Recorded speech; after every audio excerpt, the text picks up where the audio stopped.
Welcome to Teja TV news.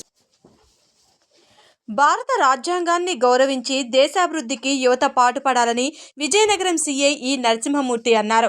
నవభారత రాజ్యాంగ నిర్మాతలను స్మరిస్తూ సంస్కార భారతి దేశవ్యాప్తంగా భారత రాజ్యాంగ వజ్రోత్సవాలు, నేతాజీ సుభాష్ చంద్రబోస్ జయంతి కార్యక్రమాలు నిర్వహించింది. పట్టణంలోని ఆదిత్య మహిళా డిగ్రీ కళాశాల మరియు సంస్కార భారతి విజయనగరం జిల్లా శాఖ ఆధ్వర్యంలో భారత రాజ్యాంగ వజ్రోత్సవం నేతాజీ సుభాష్ చంద్రబోస్ చేపట్టింది. ఈ కార్యక్రమానికి ముఖ్య అతిథిగా విచ్చేసిన సీఐ నరసింహమూర్తి జ్యోతి ప్రకాశనం చేశారు. అనంతరం విద్యార్థులు దేశ స్వాతంత్ర్యం కోసం పోరాడిన వీర యోధుల వేషధారణలో వారు దేశానికి చేసిన త్యాగ నిరతిని చాటి చెప్పారు. అనంతరం సీఐ ఈ నరసింహమూర్తి మాట్లాడుతూ భారత రాజ్యాంగంలోని చట్టాలు, హక్కుల గురించి తెలియజేశారు. చట్టాలను, తల్లిదండ్రులను, గురువుల్ని గౌరవించడంతో పాటు మహిళలకు గల హక్కులు, రక్షణలు తెలుసుకుంటూ బాధ్యతలను విస్మరించకుండా దేశాభివృద్ధికి యువత పాటుపడాలని సూచించారు.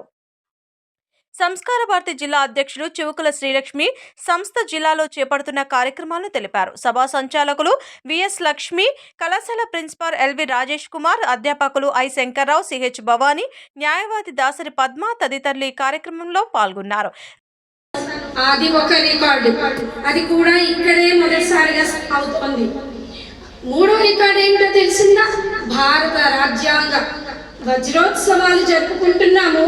ఈ సందర్భంగా మీరందరూ వక్తృత్వంలో మాట్లాడడానికి ఎంతమంది అమ్మాయిలు ముందుకొచ్చారంటే భారతమాత పులకించిపోతుంది తెలుసా?